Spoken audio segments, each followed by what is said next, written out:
Hello everybody. Previous session में हमने question number 5 तक किया था। आज थोड़ा क्वेश्चंस को बढ़ाएंगे और सिमिलैरिटी के ऊपर, कॉन्ग्रुएंसी के ऊपर। क्वेश्चन नंबर 5 है, बहुत ही इंपॉर्टेंट क्वेश्चन है और आपके टीचर्स का फेवरेट भी है। Prove that the line segment joining the mid point of the hypotenuse and the opposite vertex of a right angle triangle is half of the hypotenuse. Lots of data again. तो इतनी परेशानी के बाद अपन एक काम करते हैं, सिंपल अपन एक हाइपोटेन्यूज और राइट एंगल ट्रायंगल की बात तो कर रहे हैं, तो पहले एक राइट एंगल ट्रायंगल तो बनता है ना। एक राइट एंगल ट्रायंगल पहले बनाओ और उसके बाद कुछ और सोचेंगे हम लोग।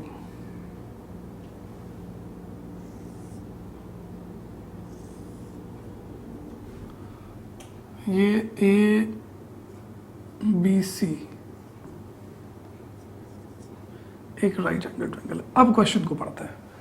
एक लाइन सेगमेंट है, line segment joining the mid point of the hypotenuse, मतलब हाइपोटेन्यूज का मिड पॉइंट होगा, मान लो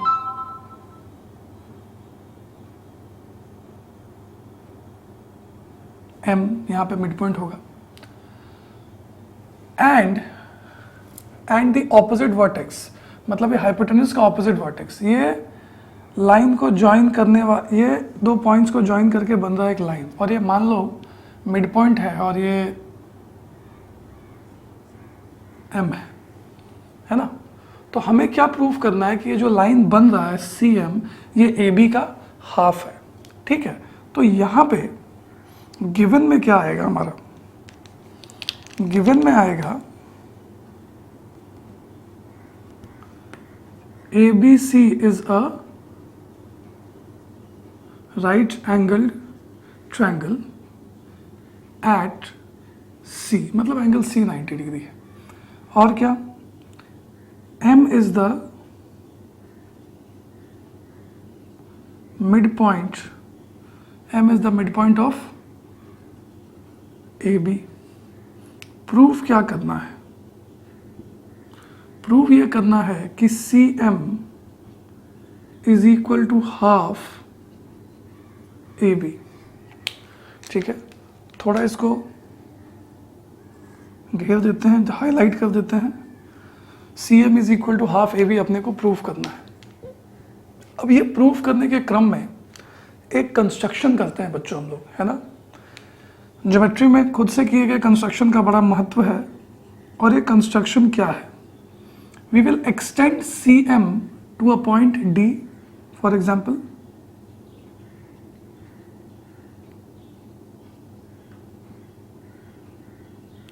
CM to D such that मान लो CM को D तक एक्सटेंड करो,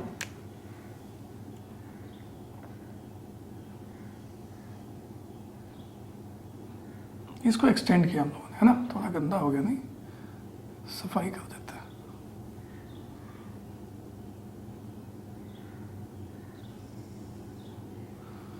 है ना। CM को D तक मान लो एक्सटेंड किया, सच दैट, ये मान लो D हुआ, such that this DM is equal to CM, such that DM is equal to CM and join BD, है ना। BD को ज्वाइन कर दो इसके साथ। तो जब BD को आपने ज्वाइन किया, थोड़ा टेढ़ा हो जाता, मैं सीधा बनाना चाहता था, चलो ज्वाइन हो गया BD, है ना। अब क्या है देखो, BM is equal to AM, DM is equal to MC construction से, और ये जो लाल हनुमान दो एंगल्स दिख रहे हैं आपको, ये DMB और AMC congruent, similar, equal vertically opposite angles है रीजन इसका। आपको नहीं लगता कि ये दो ट्रायंगल्स कॉन्ग्रुएंट हो जाएंगे SAS से SAS?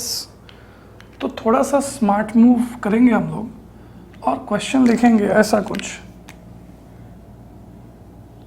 In triangle BDM and AMC, BDM और AMC में हम क्या देखते हैं कि BM is equal to AM,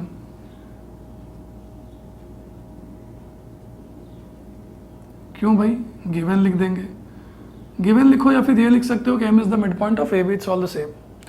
उसके बाद cm is equal to dm, reason क्या है, कंस्ट्रक्शन। अगर ये फिगर डायरेक्टली आपको दिया हो तो ये सारी बातें इन्फॉर्म की होती तो आप कंस्ट्रक्शन के बदले क्या लिखते, गिवन, क्योंकि एनसीईआरटी में ये पूरा का पूरा चीज़ें, ये जो कंस्ट्रक्ट किया है चीज़ें के पूरी की पूरी क्वेश्चन में गिवन रहती है ना। तो C M is equal to D M construction, और उसके बाद angle D M B is equal to angle C M A, reason vertically opposite angles. Simple understanding है बच्चों। अब इन बातों से आप क्या समझते हैं,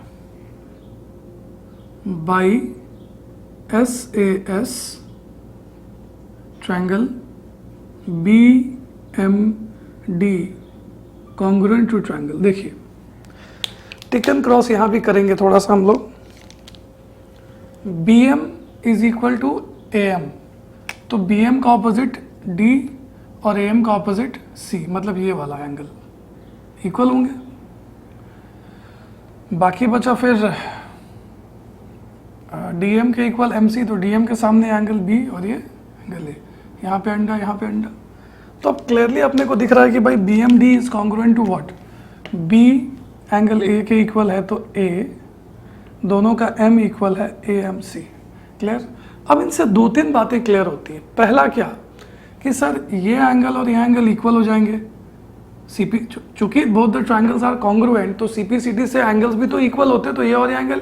लेकिन सर ये दोनों एंगल्स लिखने का क्या मतलब है, मतलब है बेटा,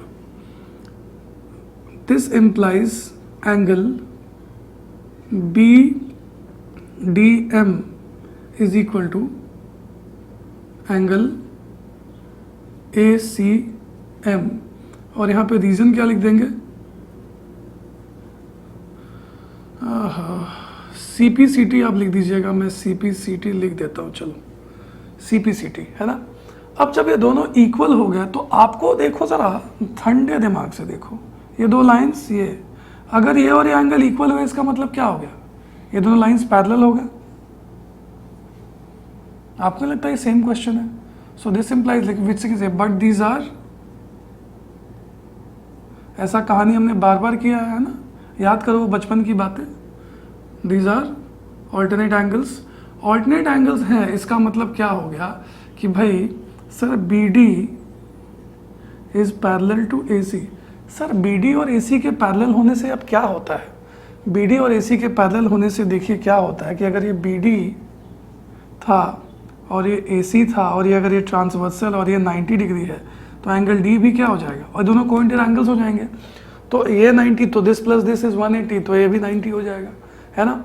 अब बी डी ए सी के पैरेलल हो गया and angle D B C plus angle A C B is equal to 180, reason क्या, को इंटीरियर एंगल्स, है ना।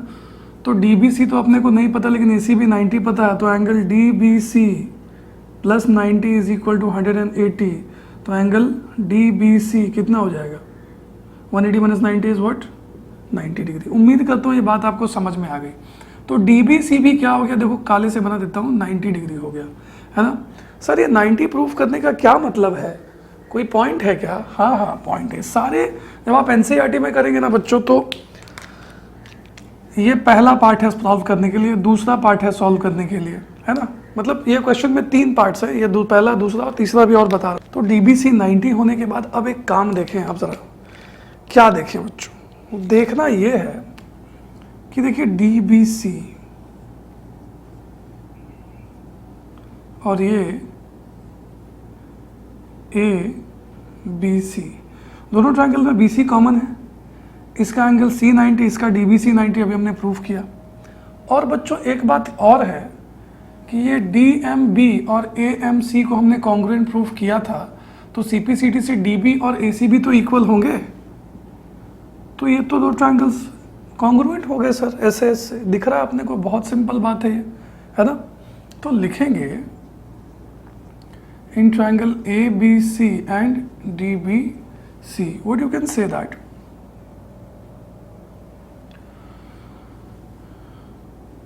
B D is equal to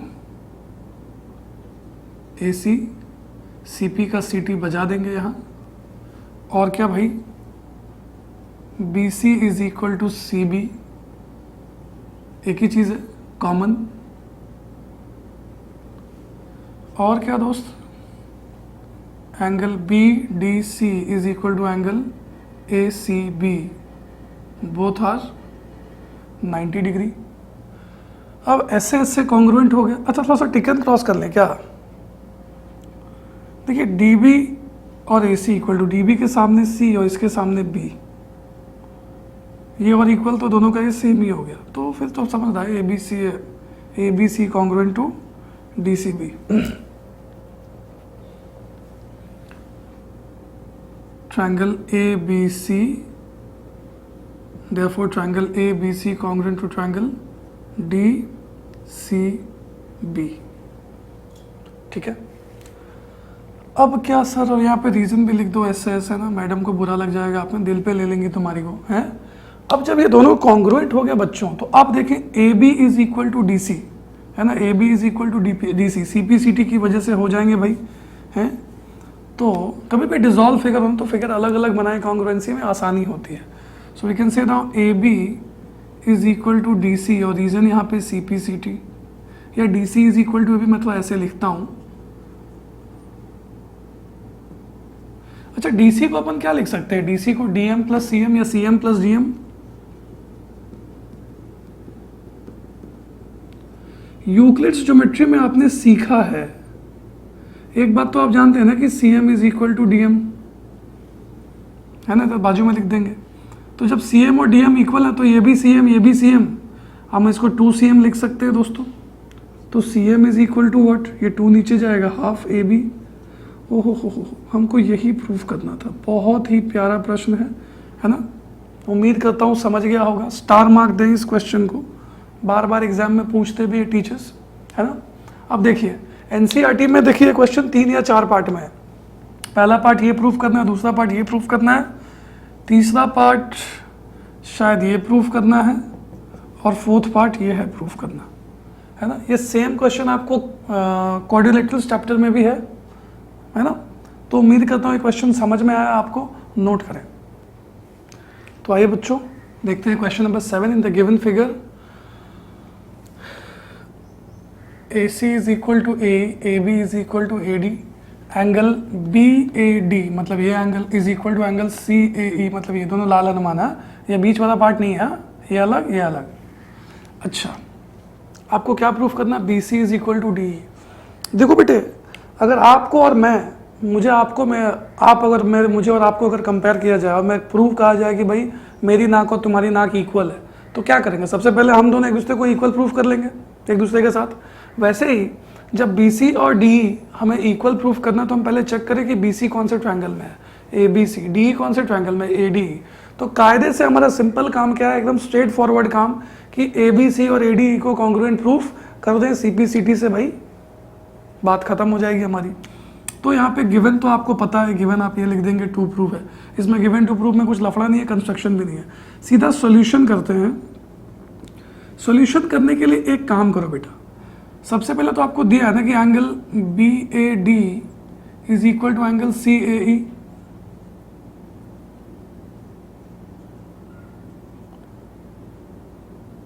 given है, आप इसको x मान लीजिए। और एक और काम कीजिए, एंगल एक जो बीच में एक, इन दोनों लाल हनुमान के बीच में एक हरा हनुमान बना दो, है। ये x हो गया, ये x हो गया, इसको y मान लीजिए, हैं। और आप इसे x मान लीजिए, इसको भी x मानिए, ताकि since both the angles are equal, दोनों को x माना। And let angle DAC is equal to y। ये क्यों कर रहे हैं हम, है ना। करने का एक रीजन है, देखें जरा। आपको BAC, क्या बेटा, BAC या फिर ABC, ये ABC कभी भी डिसॉल्व फिगर हो तो जिन दो ट्रायंगल्स को आपने कॉन्ग्रुएंट प्रूफ करना है उनका अलग अलग फिगर बनाइए और उसी फॉर्मेट पे बनाइए। फिर क्या है,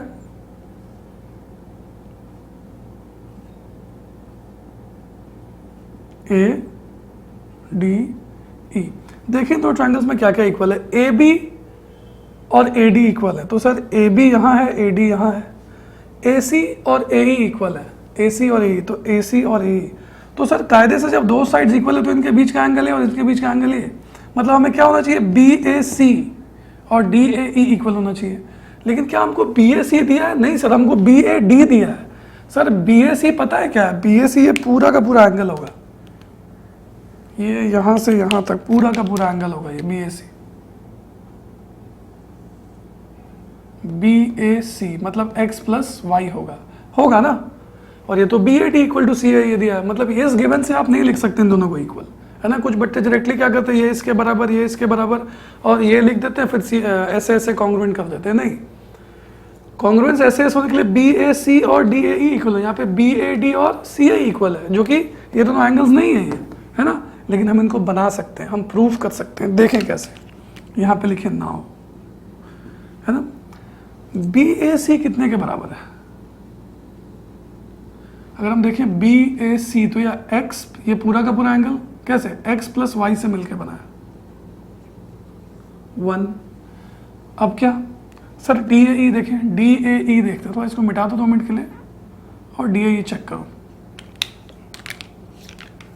डी ए ई ये पूरा का पूरा यहाँ से यहाँ तक, ये भी y प्लस एक्स ही है। ओहो सर, तब तो हो गया ये। तो क्या लिखेंगे, and angle D A E is also equal to X plus Y is second. So from 1 and 2 what you can say, angle D A E is equal to angle B A C. इसके बाद A E is equal to A C, ये given ले देंगे। और क्या, A B is equal to A D, ये भी क्या ले लेंगे, given. So therefore what you can say, triangle B A C is congruent to triangle D A E. तो आइए बच्चों देखते हैं question number 8। A B is a line segment where P is the mid point of A B. अगर A B line segment है और P mid point है बच्चों, तो बहुत ही सिंपल बात होगा कि A P is equal to P B हो जाएगा, है ना। A P is equal to P B. और क्या बोला, A B E, A B E मतलब ये एंगल लाल कर दो इसको, is equal to angle B A D मतलब इसको भी रेड कर दो, दोनों इक्वल हो गए। और क्या भाई,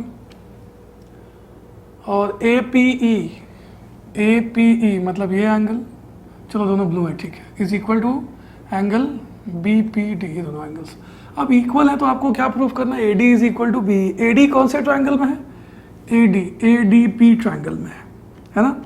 और बी कौन से ट्रायंगल में है, बी ई पी। तो अपन सिंपल ना, कौन से दो ट्रायंगल्स को, in triangle A D P और ट्रायंगल बी पी ई, इन दो ट्रायंगल्स को कॉन्ग्रुएंट प्रूफ कर दें। इनको कॉन्ग्रुएंट प्रूफ करने से पहले कुछ काम करते हैं। देखो कभी कभी जो चीज़ें इक्वल हो ना उनको एक्स एक्स मान लेते हैं, दोनों एंगल इक्वल हैं तो आप इसको x मान लो, इसको x मान लो, बीच वाले पपलू को y मान लो। देखो कुछ होता है इससे, ऐसा करने से, देखो मैं बताता हूँ क्या होता है ना। थोड़ा y ऐसा लिखते हैं यहाँ पे, है ना, y मान लो। क्या होता है देखिए ज़रा, बिल्कुल पिछले क्वेश्चन के जैसा ही ये क्वेश्चन है। सॉल्यूशन में अपन क्या करते हैं, अपने को क्या दिया, angle E P A is equal to angle E P A लिखा है या फिर ए पी ई लिखा है, इट्स ऑल द सेम, लेकिन आप कंफ्यूज ना करें इसलिए लिख देता हूँ मैं। A P E is equal to angle B P D is equal to X मान लेते हैं दोनों को, और एंगल ई पी डी को क्या मान लेते हैं, let E P D is equal to Y. ये क्यों किया सर आपने, देखें ए पी डी की बात करते हैं, कुछ ऐसा फिगर बन रहा है ए पी डी का,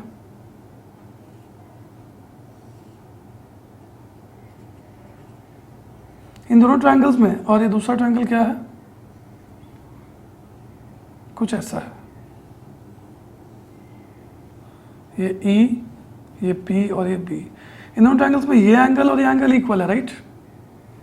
ये एंगल और ये एंगल दोनों इक्वल है। सर AP और PB इक्वल है क्योंकि मिड पॉइंट है। अगर कुछ भी करके ये दोनों एंगल्स अगर इक्वल हो जाते तो हमारा काम हो जाता। सर कुछ तो इक्वल दिया है APE, लेकिन बेटा हमें APE नहीं, हमें APD चाहिए, और BPD दिया था, यहाँ पे BPE अपने को चाहिए। तो अपन पिछले क्वेश्चन के जैसा ही APE चेक करते हैं कितना होगा। Therefore angle APE sorry APE नहीं, APD, I am so sorry, APD कितना होगा, ध्यान लगाइए जरा। APD ये पूरा का पूरा एंगल x प्लस वाई, ओ माई गॉड, तो कितना हो गया ये x प्लस वाई, पहली बात। अब दूसरा एंगल क्या बेटा, BPE।